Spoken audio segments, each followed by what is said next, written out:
Baik, Assalamualaikum warahmatullahi wabarakatuh. Waalaikumsalam. Pak Pojan. Pak Pojan ini adalah salah satu Kordip anggota Bawaslu Kabupaten Pasir, yaitu di Divisi Pengawasan Humas dan Hubal. Nah, saat ini Pak, yang saya dengar-dengar dan kemudian saya cari informasi-informasi itu, ada yang namanya itu SKPP Pak. Ya, Nah, betul sekali. SKPP itu apa Pak? SKPP adalah program ya, salah satu program dari Bawaslu RI. Jadi SKPP itu sebuah singkatan sebenarnya. Apa itu Pak? Dan ini sebenarnya sudah familiar ya karena sudah dimulai di 2018 Sekolah Kader Pengawas Partisipatif. Nah, SKPP. Sekolah Kader Pengawas Pengawas Partisipatif. Partisipatif, ya. Berarti ada orang yang bersekolah di situ, terus Ya. kemudian di kader. Ya, seperti itu. Jadi modelnya sekolah ya. Kalau sekolah kan ada kelas, ada proses pembelajaran, dan ada juga interaksi antara, kalau di sekolah ada guru, ada murid. Nah, kalau di sini ada mentor, ada peserta dan sebagainya. Ya, konsepnya seperti itu nanti. Oke, baik Pak. Saya potong dikit lagi Pak. Kalau sekolah itu kan berarti ada tingkatan-tingkatan itu Pak. Nah, apakah misalkan di kayak SD, SMP, SMA gitu kan? Ya. Nah, apakah di SKPP juga ada? Ya, konsepnya seperti itu karena SKPP ini adalah program yang sudah dilaksanakan ya di 2018. 2018. Ya, 2018. Tetapi belum seluruh Indonesia. Hanya ada beberapa kabupaten dan terbentur juga ini corona kan? Nah, corona. Jadi beberapa daerah saja dan sebagiannya daring.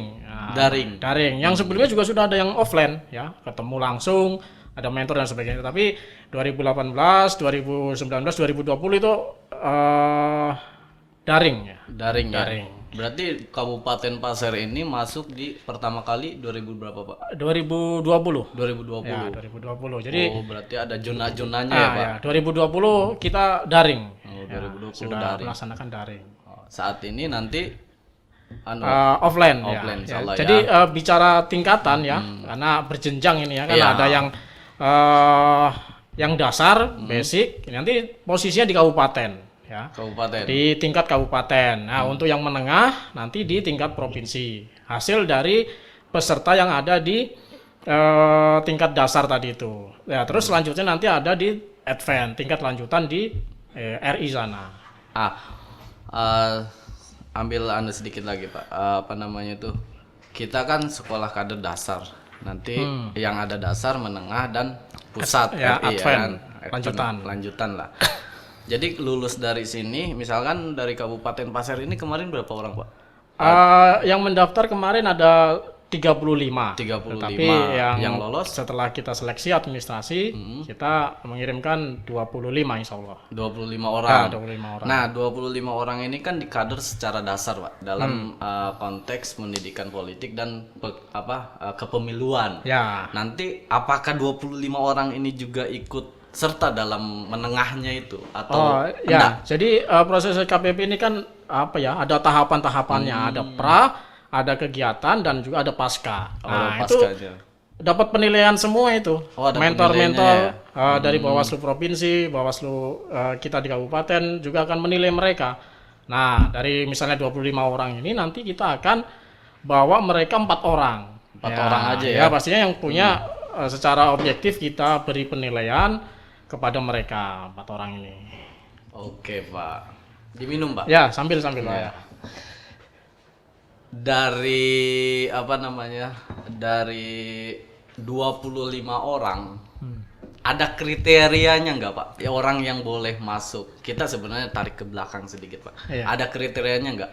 Orang yang boleh daftar dalam SKPP itu apakah semua orang boleh atau misalkan hanya orang-orang yang ada kriteria umurnya atau misalkan dari mana dia, maksudnya itu dia pernah aktif di mana atau enggak gitu. Ya, itu masuk dalam persyaratan ya. Persyaratan karena, ya.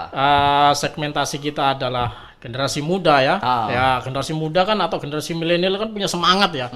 Punya semangat terus juga kalau kita melihat pemikirannya masih bersifat rasional, bisa independen dan juga bisa berpikir objektif lah ya. Karena belum ada ini misalnya kebutuhan dasarnya ekonomi dan sebagainya itu belum sampai ke sana. Makanya di dalam persyaratan itu kita punya batasan. Nah, umur 20, 30. Nah, usia itulah yang masih kami rasa itu masa-masa yang produktif lah. Umur 20 sampai 30 ya. Nah. Berarti yang tahun 80-an mohon maaf. Ya. Berikan kesempatan gitu ya. Nanti Iya, ada iya. insya Allah ada sendiri lah, ada segmentasinya sendiri, ada Segmentasinya waktunya sendiri ya. sendiri ya. Dari Pak, misalkan ini teman-teman yang sudah daftar di SKPP Sekolah Kademan, terus kemudian dia lulus nih, Nah, mau diapain tuh orang Pak? Apakah dibiarin diem aja gitu atau dia disiapkan untuk jadi penyelenggara juga? Orientasi dari penyelenggaraan SKPP ini adalah menyiapkan ya kader-kader pengawas partisipatif. Dalam bahasa singkatnya, mereka itu menjadi virus-virus pengawasan, ikut menularkan ilmunya. Virus corona ya, Pak? Ya, bukan. Kalau yang sekarang kan virus corona yang kita jauhin. Kalau ini kita dekatin sebenarnya. Virus-virus pengawasan, di mana mereka bisa menularkan ilmunya, dan nanti dalam setiap tahapan itu mereka bisa memberi memberikan informasi atau bisa menjadi penggerak masyarakat. Oh, ini ada ada pemilihan, kita harus awasi bersama. Masyarakat itu perlu juga ikut mengawasi, ya kan? Karena bukan hanya tugas hanya penyelenggara dari KPU, Bawaslu, DKPP, bukan hanya itu, tapi seluruh elemen masyarakat. Gitu. Kalau misalkan ada tahapan pemilu, masyarakat itu boleh berpartisipatif dan bahkan diwajibkan ya, bukan diwajibkan sih. Apa bahasanya ya? Ikut serta. Ya, ikut serta lah di dalam proses pengawasan itu. Ya, seperti itu. Kalau kita yang ngawasi semua ya. Ya, kalau bicara ini personil, kita di Bawaslu misalnya di Kabupaten 3. Terus nanti di kecamatan 3, di desa 1, di TPS 1. Nah, saya pikir itu tidak berbanding lurus dengan apa yang kita awasi. Iya. Kita awasi seluruh tahapan dari penyelenggara, misalnya di TPS itu kan ada KPPS itu ya, kita awasin. Nah, kalau cuma satu doang pengawas TPS, saya pikir kalau tidak ada keterlibatan masyarakat secara aktif, ya saya pikir kurang maksimal. Inilah yang menjadi salah satu orientasi kita melaksanakan SKPP ini. Berarti harapannya bagi teman-teman yang ikuti SKPP ini bisa menjadi virus positif dalam pemilu ya Pak. Ya. Ataupun gini, kalaupun mereka tidak ikut ya, belum berperan serta dalam proses pengawasan, paling tidak ketika mereka misalnya menduduki posisi karir tertentu, apakah itu menjadi dosen, apakah itu menjadi guru, apakah itu menjadi politikus. Nah, dalam pikiran mereka itu sudah ada sudut pandang atau sudah ada wawasan terhadap penyelenggaraan pemilihan, bahwa ada yang dilarang, bahwa ada yang tidak boleh, orang-orang mana yang tidak boleh berkampanye, misalnya seperti itu. Apakah ada di dalam pemikiran mereka ada hal-hal yang harus diperjuangkan dalam proses pemilihan dan sebagainya. Nah, itu anunya. Jadi itulah teman-teman, saya potong ya Pak.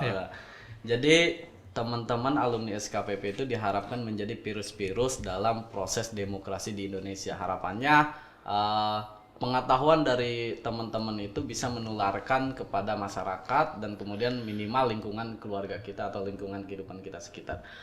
Terima kasih Pak Paujan atas waktunya, dan saya tutup dan akhiri, dan salam kenal, saya Hamdani. Assalamualaikum warahmatullahi wabarakatuh.